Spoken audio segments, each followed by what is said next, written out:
Hi, my name is Lisa Destefano, and I am with the Home Depot. I am the Vice President of Brand Marketing and Creative. Welcome to the Sound and Marketing Podcast. I'm your host, Gina Isham, owner and founder of Dreamr Productions and Sound and Marketing Learning. I create, consult, and educate brands and individuals on the power of sound in marketing. Looking to create branded sound or need a sound strategist? Head on over to dreamrproductions.com and let's chat. That's DREAMR Productions.com. For Season 5, I'm excited to bring you more from the brands and companies actually producing and implementing mindful sound. This either means official sonic branding, sound and or music tied to brand identity, or simply companies that are taking their use of sound and music more seriously. For this episode, we spoke with Lisa Destefano, the VP of Brand Marketing and Creative at Home Depot. Since the recording of this episode on June 16th, 2022, Lisa has since retired. I just wanted to take a moment and congratulate her on a job well done. All the best in your next adventure, Lisa. Now on to the show. During her 9 years working for the Home Depot, Lisa was also involved with the creation and production of the Home Depot song, which we'll be discussing today. This song was so catchy that it's being parodied and remixed all over TikTok. Welcome to the show, Lisa. Thank you very much. I'm so happy to be here.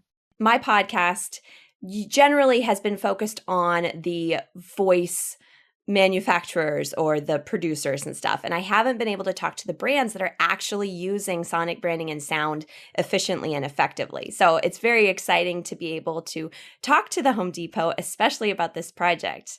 It's an exciting thing. And I don't think people necessarily give enough credit to using all the senses possible in, the marketing practice and in connecting with your customers. And I thought one of the things as I was really thinking and preparing was that our brand and our category is a sensory category. If you walk into our stores, they have a smell. But there's a sound of DIY, there's a sound of doing, which we can incorporate. And when you listen to our equity track or the orange theme, you get that sound. And that's part of the magic of it, I think, and why people are attracted to it, is it fits authentically with who we are and what we do.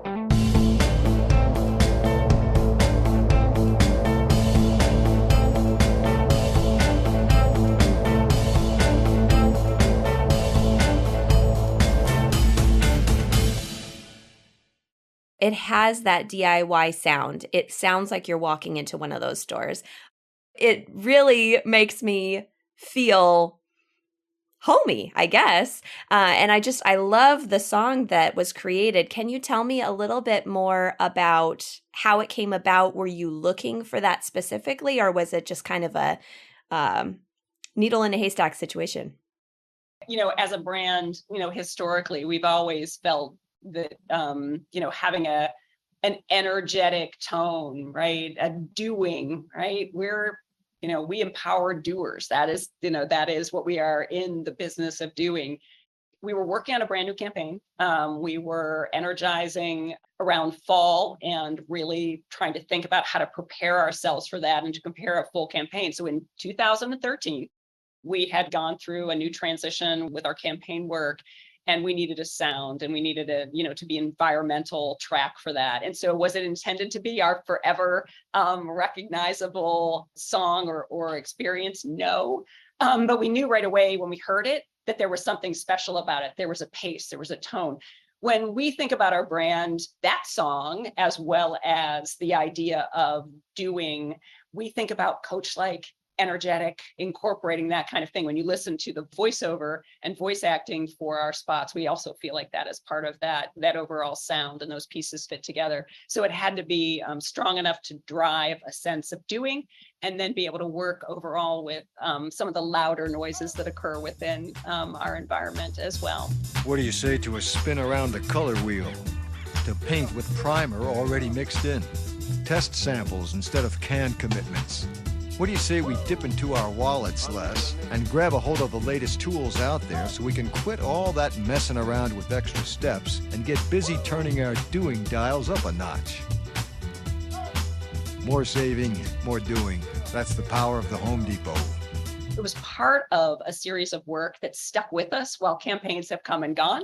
That sound has stuck with us as part of our brand essence. It was maybe serendipity at the time that we found something that was so impactful. And Rory Doggett was the composer of that work, and we're super proud. And I met him. It's like there was a little like fangirl in me when I got to meet him, and he was on a shoot with us in LA, and he's done iterations. And other people have riffed on his work. And of course, as you said earlier, the magic is that culturally, people are riffing on our work all the time, and we welcome that. Some of it is parody and funny, and some of it is just representing, the thrill of doing, which we love about that. And we welcome people to it. We give them access and say, hey, have fun. That's what it's about. Rory Doggett. I love that name. That's an amazing name. Was he commissioned specifically to write this, or did he have the song and you're like, oh, we have to have this? Nope, he wrote it. He wrote it for us. And as I said, it's continued. We've gone back at different times and riffed on it. And one of the things that we love about that strong bass beat and the way it pieces together is that we also can play within that, because it's recognizable even when you start to do a little manipulation or a little change to it. And seasonally, we adjust it. Even in our more serious work, we recently did a campaign, 545. It's in there, that beat, that methodical kind of approach to it. What kind of person would come here at 5:45 a.m.? Well, there's Carly, a carpenter, just like her dad. There's Juan. He's building a house and a better life. Kenton and Sadie are here because the couple that grouts together stays together. Mary's a drama teacher. She'll do anything for her students, even build sets before class. Lamar needs a torch and clamps for welding school. Ed's putting in a pool for a friend. We all need an Ed. That's who's in our parking lot at 5:45 a.m. Real customers made for doing.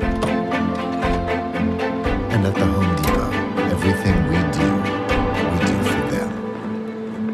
And even in our, our more branded serious work or other work, it plays out really well. So it's been magical in spring with lighter sounds. It's been terrific in holiday with those kind of tones and bells that you think of from that work. And so it's been a really great baseline for us to build a lot of things. And it is so recognizable that we feel like it allows us to be identifiable and a trigger for folks, even when they're looking at our work.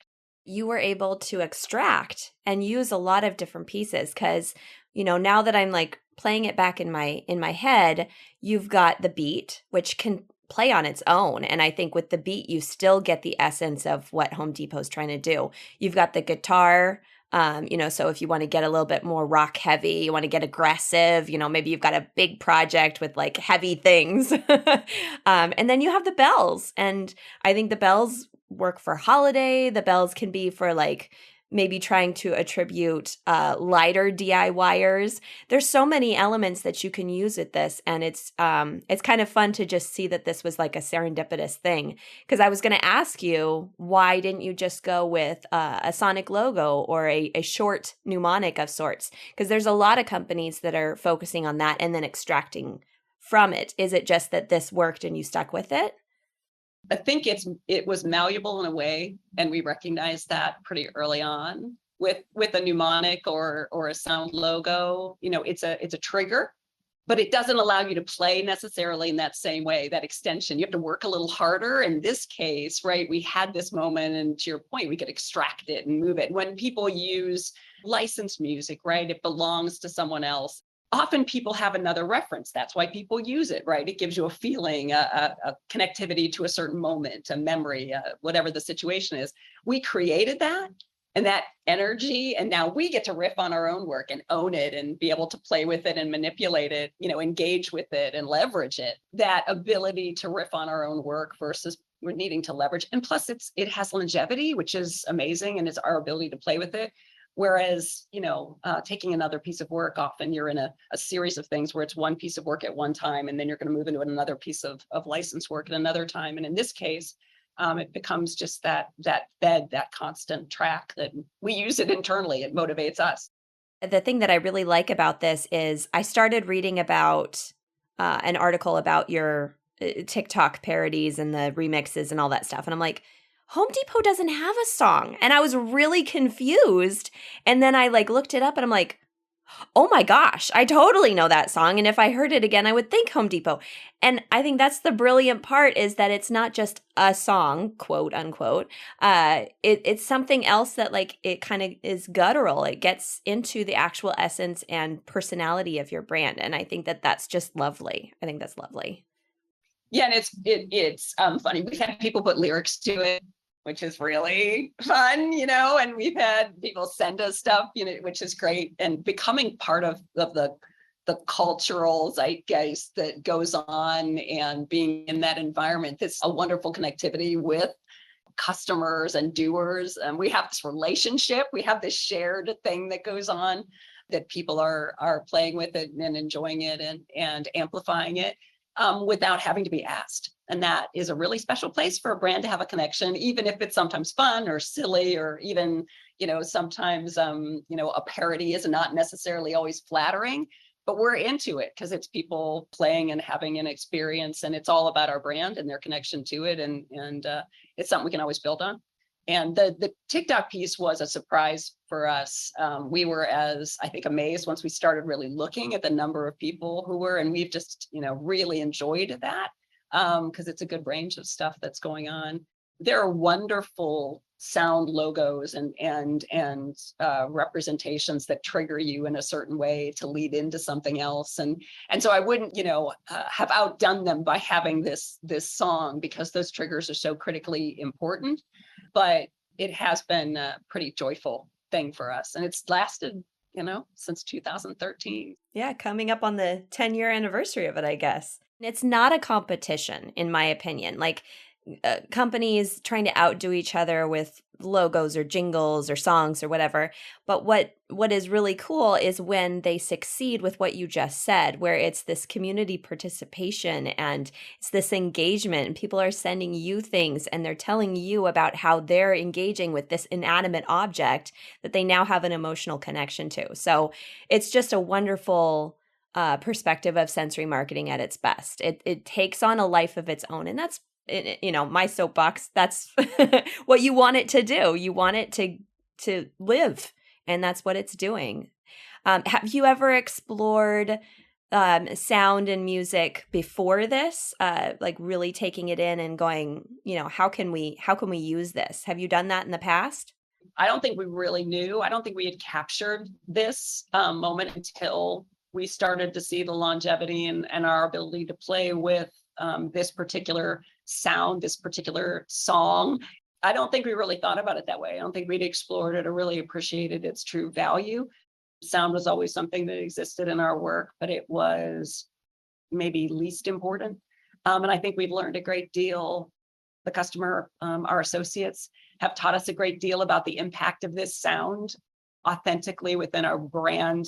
And we then did a whole sonic branding exercise with this at the center.